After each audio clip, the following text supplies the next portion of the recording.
Welcome to ILTV's Israel Daily. I'm Tracy Alexander, and it is an honour to join the team and bring you everything you need to know about Israel. Big shoes to fill after Natasha Kirchuk's departure, but I am committed to keep you up to date with the headlines and entertained by the most inspiring stories coming from the Holy Land.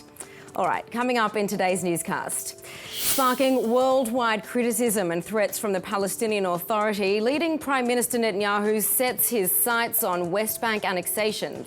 Coronavirus claims Israel's youngest male victim as restrictions continue to ease, with beaches officially opening. And relations between Israel and the UAE take flight, with the first known Emirates cargo plane landing in Tel Aviv.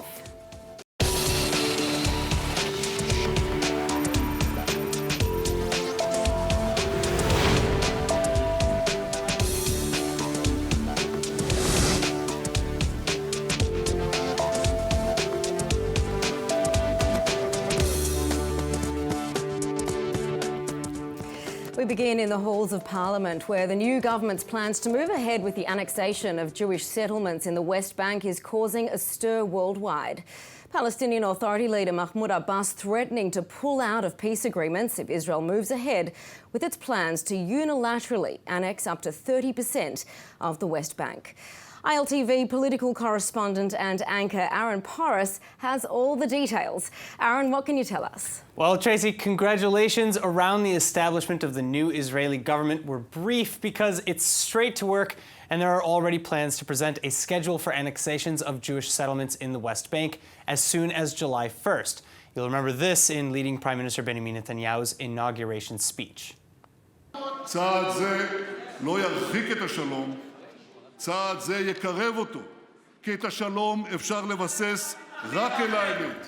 Well, it's a topic that has sparked criticism all around the world. For one, front-running United States presidential candidate Joe Biden is outright rejecting any unilateral Israeli annexations for the first time. At a virtual fundraiser for Jewish Democrats, Biden says that the move would choke off any hope for peace. Meanwhile, top EU diplomat Joseph Borrell is adding to the chorus, also slamming annexation plans, saying Europe is looking on with grave concern. The Palestinian Authority, for its part, is holding an emergency meeting in the West Bank city of Ramallah overnight. Palestinian leader Mahmoud Abbas saying that he will pull out of all long-standing peace agreements and security arrangements with Israel, including the 1993 Oslo Accords, which led to the formation of the Palestinian Authority. But the fact that he stopped short of dissolving the PA altogether has Middle East experts calling his bluff, saying he's made these same threats many times before. Thanks, Aaron. Now to break down what all this rhetoric means in terms of concrete action, I'm joined by ABC News correspondent Jordana Miller. Jordana, a pleasure to have you with us. Now, let's begin with the threats from the Palestinian Authority. Is this simply hot air?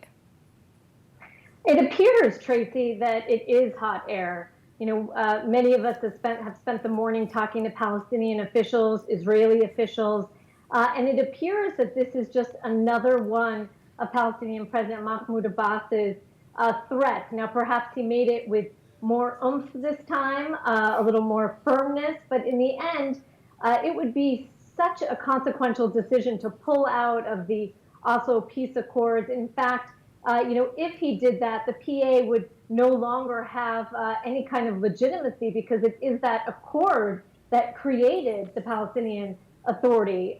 So this kind of decision, especially the security arrangements that would fall apart, remember, not just Israel, but the United States, the CIA works with the Palestinian police, trains them. I mean, we could see a major resurgence of terror in the West Bank. The PA could collapse, and it would really be the end of a kind of framework for a peace solution based on two states. And speaking of that framework of a peace solution, we know that leading Democratic presidential candidate Joe Biden is saying that Israel's threats to annex Judea and Samaria, or the West Bank, will choke off any hope of peace.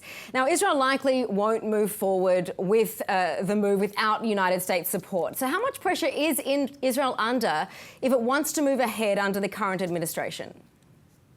Well, I think for those people in Israel who support the Trump vision for peace, you know, the window is narrowing because, of course, the 2020 election in November is right around the corner. And Biden is already being very clear and signaling that he would not be interested in supporting a move like annexation. And remember, at this point, it is only Israel and the United States, the Trump administration, that thinks this would be a wise move. And it's worth pointing out, Tracy, Secretary of State Mike Pompeo was just in Israel last week for a very short visit. And it appears that instead of coming here to push forward annexation, many credible reports coming out now that perhaps the United States wants to slow it down a little bit because they do see that it could be such a volatile move, right? You have Jordan's King Abdullah II saying it could lead to a major conflict, put the peace treaties with Amman and Cairo in jeopardy. I mean, is this something that the Trump administration wants to deal with when they have the COVID-19 pandemic and a terrible economy on their hands? And really briefly, Jordana, on a completely different note, a Trump administration official is saying that Israel must be prepared to take concrete action and reduce its ties with China. How serious is this push, and what kind of a position does this leave Israel in? Well, Israel is in kind of a, tough position between China and the United States. Of course, the most important ally for the state of Israel is the United States. But looking east, the Chinese have been, they are a source really of a lot of investment for some major infrastructure projects here in Israel, including in the port in Haifa in the north. The fear the United States has is that any kind of cooperation with China will open up China to espionage. And of course, given the very sensitive information that the United States shares with Israel, the White House doesn't want any of that falling into Chinese hands. I think Israel's going to be under increasing pressure to really cool off its bigger projects with the Chinese going forward. All right, Jordana Miller, thank you so much for that analysis. Thanks, Tracy. The corruption trial for leading Prime Minister Benjamin Netanyahu is scheduled to open this Sunday, and the Premier doesn't want to go to the hearing. Regardless, the judges denying his request to skip it just today. Netanyahu has been charged with bribery, fraud and breach of trust, but he says that attending the Jerusalem District Court to hear the technical details read out just doesn't justify the hefty cost of his security attaché. The prosecution isn't having it though, saying he has to be there. And to help us understand what is and isn't permissible under Israeli law, I'm joined by attorney and political analyst Ran Bar Yoshafat. Ran, great to have you with us. First of all, talk us through why Netanyahu is being called to the courtroom this Sunday. Okay, so according to the procedure of criminal law, when there is a person that is sentenced, when the person goes to a court of law, usually the court of law reads him what he's being charged with. So that's the norm. That's the norm in a procedure of criminal law. However, when someone has a reason not to appear in court, it is acceptable that his attorneys will hear the hearing without his presence, and they will explain it to him. It can happen for many reasons. It can happen if someone says, I have a sick kid. It can definitely be if someone says, I need to be in the security cabinet and discuss other matters. I think that in this case specifically, both sides have a very fair claim. It is the regular norm for the defendant to appear, but you have to keep in mind that there's no real reason for Netanyahu to be there. He's not going to be questioned. He's not going to give testimonies. It's only him hearing what the court has to say, basically. All right, well, if it isn't then necessary that Netanyahu needs to appear in court, why then is he called there in the first place? Well, that's the norm. According to Article 126 and Article 143 for the procedure of criminal law, the indictment usually is something that the defender needs to hear in his own ears. However, the law also specifically says that there are occasions where the defendant doesn't have to be there, especially if he has attorneys that are willing to explain the matter to him afterwards. But they have to understand that the norm, the regular procedure is that the defendant listens to the indictment and is present at the court of law. There is a question, though, if it's that important for the Prime Minister to be there. We have, apart from the fact that he is the Prime Minister, and I'm sure that he has other things to do, we are talking about a very sensitive time. We have the COVID-19 here with us, which means that you want as minimum amount of people as possible in the court of law. The Prime Minister will have to have at least 5 security guards. So it is a bit odd, in my opinion, that the court says, this is a county court, says that he has to appear. But it's not out of the ordinary. It is the regular norm. Now, of course, opposition lawmakers have been calling for Benjamin Netanyahu to resign just over the charges. What does Israeli law say about that, just briefly? That's actually a lot more simple and one-sided. The law in Israel specifically says, like many other Western countries, that unless it's a final verdict, the head of state can continue his office. Why? Because the legislature thought in its mind, and I think rightly so, that if in case that, let's say someone does not like a prime minister, let's say it's not Netanyahu but someone else, they can accuse him of a crime, him or her of a crime, right, and then they'll have to resign. Israel is a parliamentary system, which means that if the prime minister resigns, you took down the government. Basically, you took down the government without an election. So that is why you're saying until there's a final verdict, the prime minister can stay in office. All right. In my opinion, it makes a lot of sense. The argument that usually is coming from the opposition is that it's not a legal question, but a question of norms. I dispute that argument. I think that norms are very important, obviously, but you have to understand that you have to protect democracy.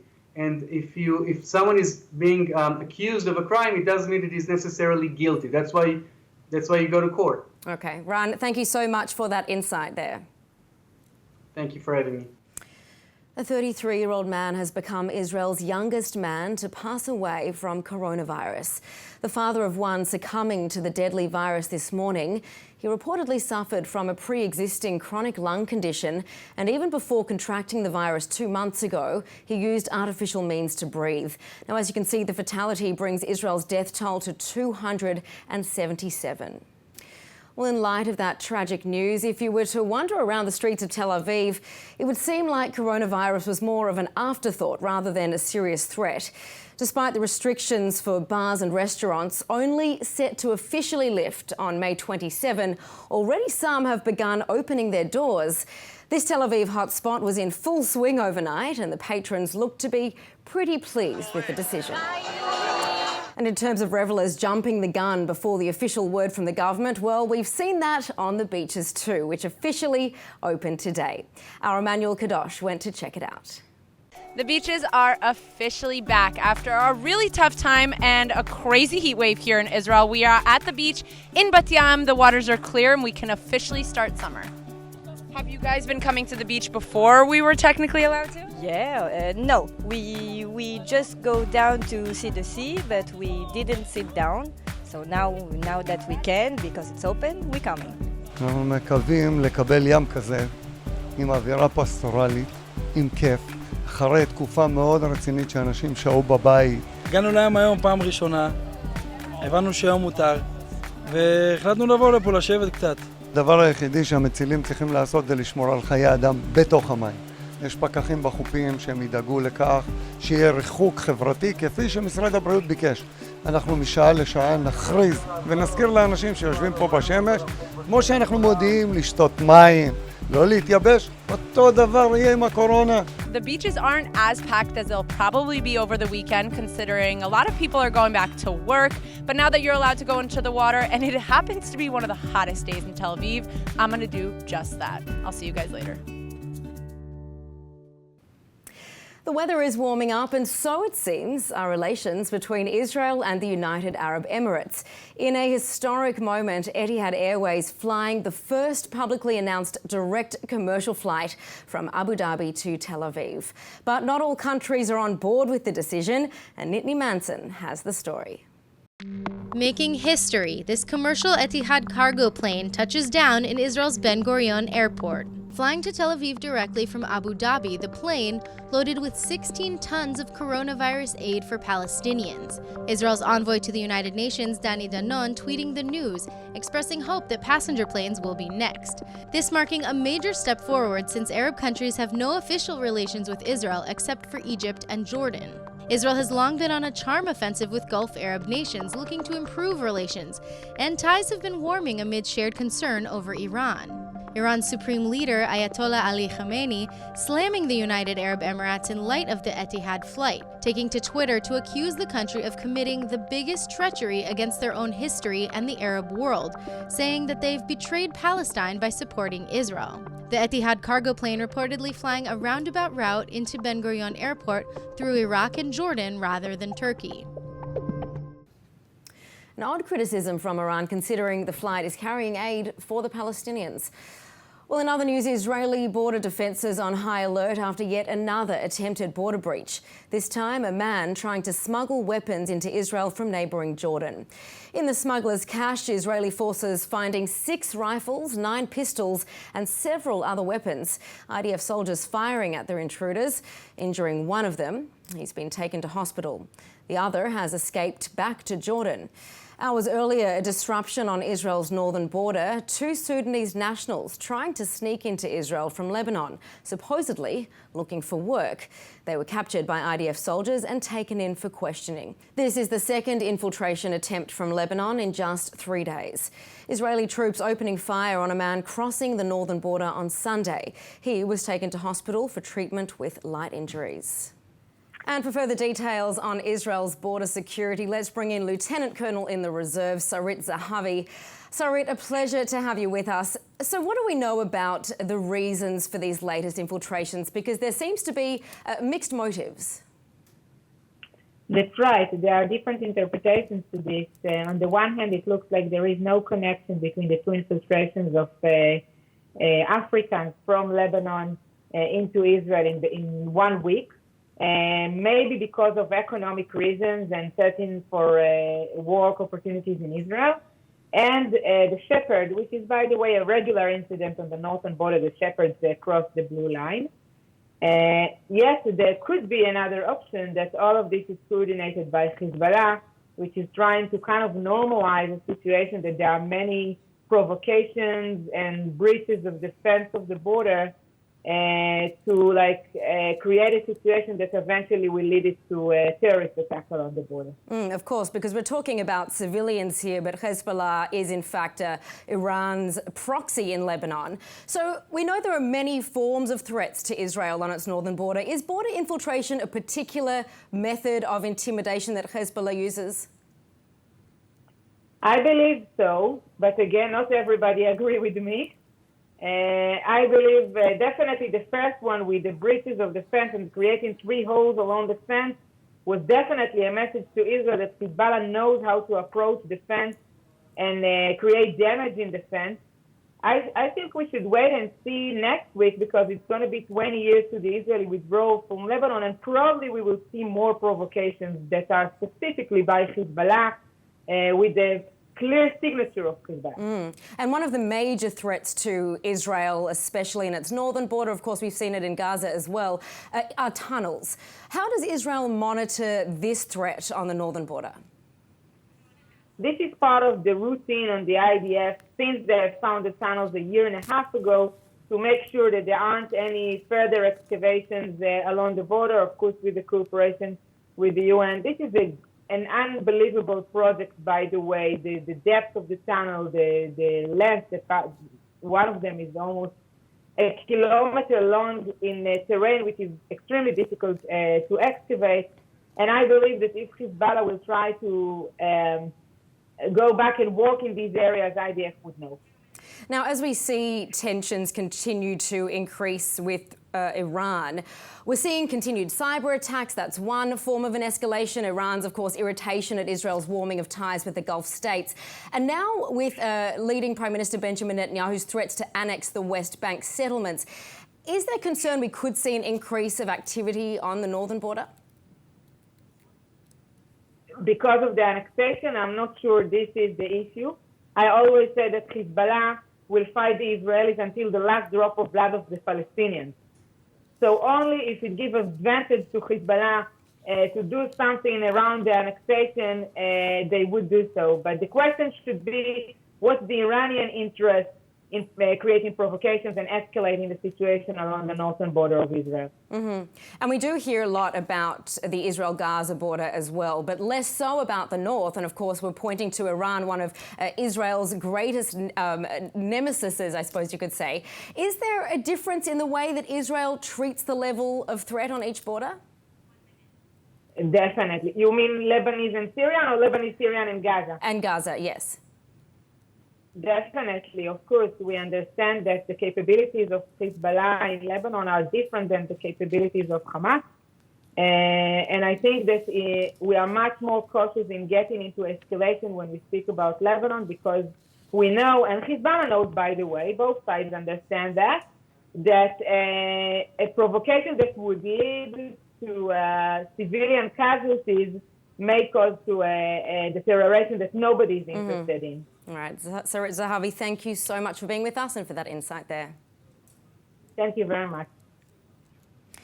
Well, thousands of Iranians are seeking help from Israel on a monthly basis. And according to Israel's foreign ministry, the pleas are only increasing amidst the coronavirus plague. אנחנו מפעילים רשתות בפרסית בטוויטר, אינסטגרם, פייסבוק וטלגרם. רמת העניין שהאיראנים מפגינים בישראל תמיד הייתה מאוד גבוהה, אך בתקופה האחרונה היא גברה עוד יותר. A dedicated Israeli social media presence in Farsi, which is the language spoken in Iran, allows for direct communication with Iranian civilians. Israeli officials claim that Iranian residents use the forum to show dissent against their regime, some even sending personal messages of peace. Well, now with nearly 125,000 Iranians contracting coronavirus, contact is increasing daily. The Foreign Ministry telling us that it's happening at such a rate that they used to reply to each person, but now it's becoming increasingly difficult. Dating back over 2,000 years, a massive complex has just been discovered hidden beneath one of the world's most iconic landmarks. ILTV's Aaron Porras reports. You may not recognize it, but you're looking at a glimpse of ancient Jerusalem, long forgotten under both the steps of the Western Wall courtyard and the Western Wall tunnels below that. A massive public complex sealed for over 2,000 years beneath a Byzantine period structure and carved entirely into the hard Jerusalem bedrock. The building had a plain mosaic pavement. Just below the plain mosaic floor, we found this surprise, a fully rock-cut room with niches. Some are circular, some were rectangular, and even small triangular niches for placing oil lamps when the room was dark. And that's not all. A full-size opening leads to much more below, including a treasure trove of artifacts laying in wait for archaeologists. Among them, שבר של כלי אבן, כוס מידה, כלי אבן שהם לא מקבלים טומאה, ולכן בסביבות המקדש ובירושלים אנחנו מוצאים הרבה מאוד כלי אבן, גם מצאנו מספר רב של שברי נרות, תקופתם היא ממש מערב חורבן הבית השני. So what was this ancient network, complete with an open-air courtyard, several rooms in multiple levels, and staircases hewn into the stone, used for? The IAA floating several suggestions.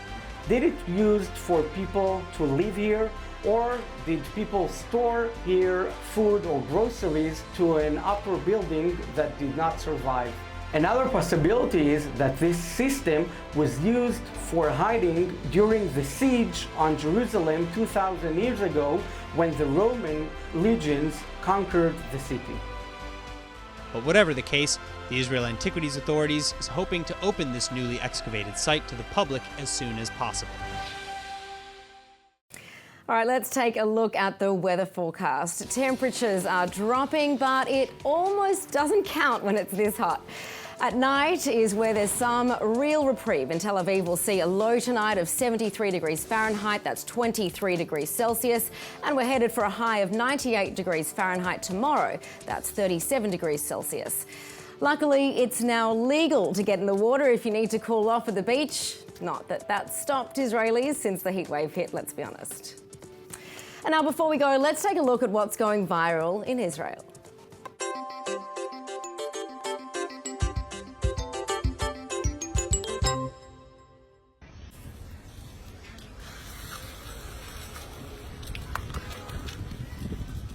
Now this has to be in Tel Aviv, or maybe it's in Eilat, where the temperatures we know have been up to 45 degrees Celsius this week. This is an experiment, in fact, we wanted to do here on ILTV, and they've just proven it for us. Genius. That goes to show it's really hot outside. All right, that's it for today's news, and today's exchange rate is 3.51 shekels to the American dollar. For more news from ILTV, please like ILTV on Facebook, follow us on Instagram, and subscribe to our YouTube and Roku TV pages. And if there's a story you'd like us to know about or a topic that interests you, let us know. We'd love to hear from you. I'm Tracy Alexander, and thank you so much for watching.